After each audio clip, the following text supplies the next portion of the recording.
بسم اللہ الرحمن الرحیم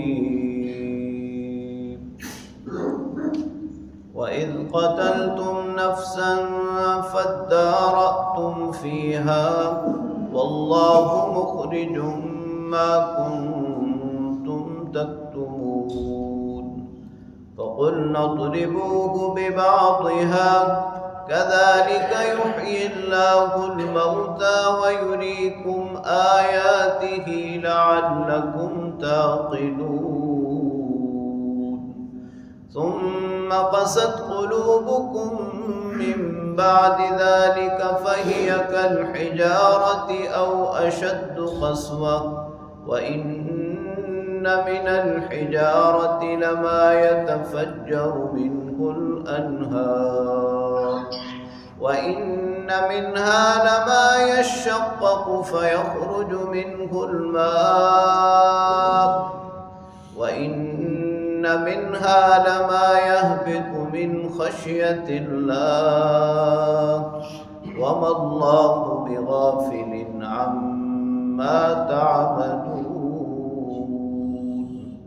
صدق اللہ وصدق رسولہ النبی الکریم۔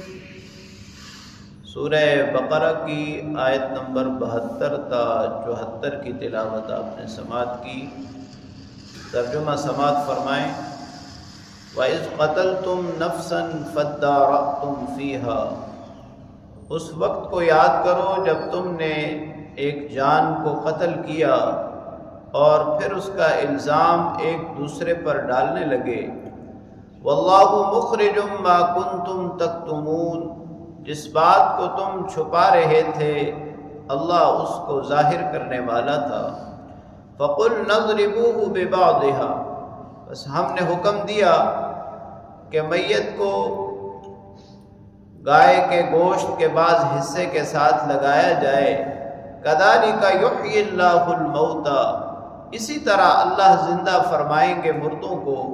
وَيُرِيكُمْ آيَاتِي، اور وہ دکھائیں گے تمہیں اپنی نشانیاں۔ لَعَلَّكُمْ تَعْقِلُونَ، تاکہ تم سمجھنے لگو۔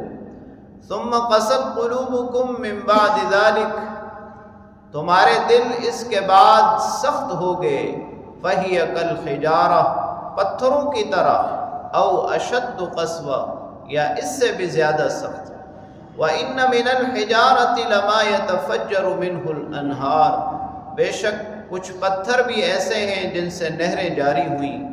وَإِنَّ مِنْهَا لَمَا يَشَّقَّقُ فَيَخْرُجُ مِنْهُ الْمَاءُ، اور کچھ پتھر ایسے ہیں جو پھٹ گئے اور ان سے پانی نکل گیا۔ وَإِنَّ مِنْهَا لَمَا يَهْبِطُ مِنْ خَشْيَةِ اللَّهِ، اور کچھ پتھر ایسے ہیں جو اللہ کے خوف سے لڑک گئے۔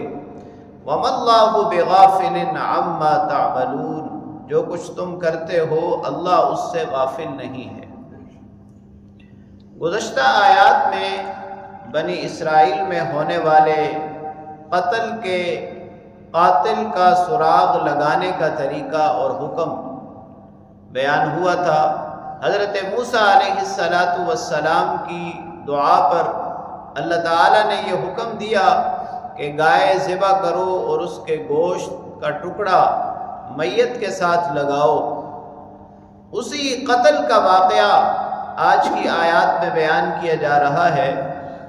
اللہ کریم فرماتے ہیں کہ ذرا اس وقت کو تو یاد کرو جب تم نے ایک شخص کو ناحق قتل کر دیا تھا، ایک جان کو ناحق قتل کر دیا تھا، اور پھر اس کا الزام تم ایک دوسرے پر ڈال رہے تھے، اور الزام ڈالنے والے یہ چاہتے تھے کہ حقیقت چھپ جائے، لیکن اللہ رب العالمین نے حقیقت کو واضح اور ظاہر کرنا تھا۔ تو جب گائے ذبح کرنے کے بعد اس کا گوشت اس میت کے ساتھ لگایا گیا تو اللہ کے حکم سے وہ شخص زندہ ہوا اور اس نے اپنے قاتل کا نام بتایا، اور اس کے بعد دوبارہ اس کو موت آ گئی۔ اللہ کریم نے یہاں مرنے کے بعد دوبارہ زندہ ہونے کو بھی بیان فرمایا کہ جیسے یہاں ایک مردہ شخص کو اللہ رب العالمین نے ایک تدبیر سے آپ کے سامنے کچھ دیر کے لیے زندہ کیا، اسی طرح اللہ رب العالمین روز قیامت تمام لوگوں کو زندہ فرمائیں گے اور اس کے بعد اللہ کے سامنے پیشی ہوگی۔ اللہ کریم فرماتے ہیں کہ تمہارے اوپر جو احسانات، اللہ تعالیٰ کی نشانیاں اور اتنے سارے معجزات یہ دیکھنے کے بعد چاہیے تو یہ تھا کہ تم اللہ رب العالمین کی طرف راغب ہو جاتے، تمہارے دل نرم ہو جاتے، لیکن تمہارے دل تو مزید سخت ہو گئے، اور سختی میں پھر ان کو پتھروں سے مشابہت دی اور فرمایا کہ پتھر بھی نرم ہوتے ہیں، تمہارے دل پتھروں سے بھی زیادہ سخت ہو گئے۔ دل کی سختی، قساوت قلبی، نبی پاک صلی اللہ علیہ وسلم نے اس سے پناہ مانگی ہے، اور یہ بدبختی کی علامت ہے۔ نرمی اللہ رب العالمین کو پسند ہے، اور جس شخص کا دل نرم ہو وہ اللہ رب العالمین کے قریب ہوتا ہے۔ تو اللہ کریم فرما رہے ہیں کہ کچھ پتھر ایسے ہیں جن سے نہریں بہہ گئی۔ بنی اسرائیل نے جب وادی طی میں موسیٰ علیہ السلام سے پانی مانگا، آپ نے اللہ سے دعا کی، تو اللہ رب العالمین نے یہی حکم دیا کہ اضرب بعصاک الحجر فانفجرت من 12 عینا، کہ اس پتھر پر اپنا عصا مارو، اور اسی پتھر سے 12 چشمے جاری ہو گئے۔ یعنی آپ کے سامنے کی بات ہے، بنی اسرائیل کو کہا جا رہا ہے۔